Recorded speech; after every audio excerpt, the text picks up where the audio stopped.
Malawakang tigil pasada ang buwelta ng ilang transport group sa binulgar ng malawakang korupsyon sa LTFRB. Nasa frontline na balitang yan si Brian Basa.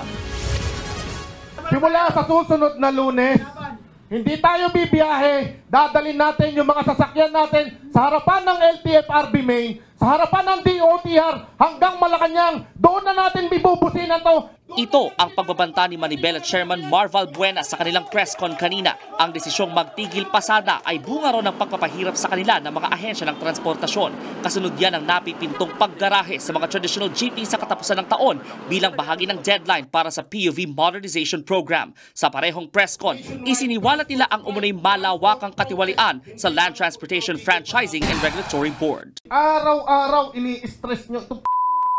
Kasamahan ko, araw-araw.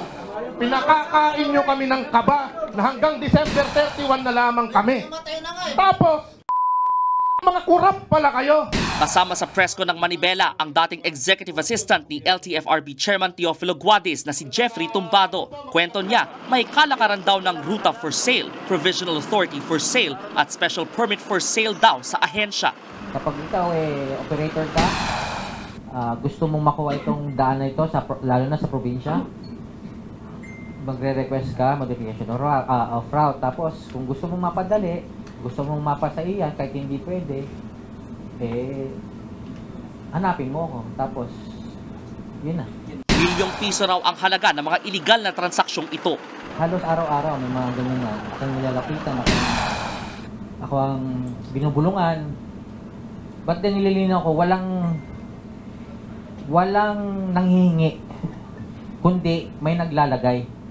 Kalat din daw ang katiwalian hindi lang sa LTFRB Central Office, kundi pati sa kanilang regional offices. Walang pinangalanan si Tumbado sa kanyang mga isiniwalat pero posible raw na hanggang Malacanang ang mga sangkot sa katiwalian. Sa gitna ng revelasyon, naniniwala naman si Tumbado na posibleng biktima lang din daw ang dati niyang boss na si Guadis. I don't believe na siya lang ang pang sarili niya yun. I mean, may instruction din from higher up. May mga hawak daw na patunay si Tumbado na sapat daw para makasuhan ng graft ang mga tiwali sa LTFRB. Dahil sa mga naisiwalat, tingin tuloy ni Valbuena, walang totoong kakampi sa panig ng gobyerno ang mga tsuper at operator ng mga pampublikong sasakyan. Saan kami pupunta ngayon? Kung kami na walang kakayanan, magpapapasok ka dun sa ruta ng mga bagong players, sasagasaan mo. Ang hirap na nga ng biyahe ngayon, dadagdagan mo pa kami.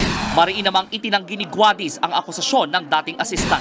Wala po akong alam as of this morning. Nasa office po naman ako. Wala pa po akong nalalaman na ganyan. Pero kung meron man po, haharapin naman po natin. Malinis po ang ating kalooban. Wala pang pahayag sa issue ang palasyo. Nagbabalita mula sa Frontline, Brian Basa, News 5. At sa kapapasok lang na balita, sinuspindira ni Pangulong Bongbong Marcos si LTFRB Chairman Teofilo Guadis. Ayon sa Presidential Communications Office, hindi kinukonsinti ng Pangulo ang anumang maling gawain. Pinaimbestigahan na rin niya ang mga aligasyon ng korupsyon sa LTFRB. Mga kapatid, Julius Babaw po. Huwag maging huli at maging una sa lahat ng balitaan. Para sa tuloy-tuloy na talakayan sa Frontline, mag-follow at mag-subscribe sa social media pages ng News 5.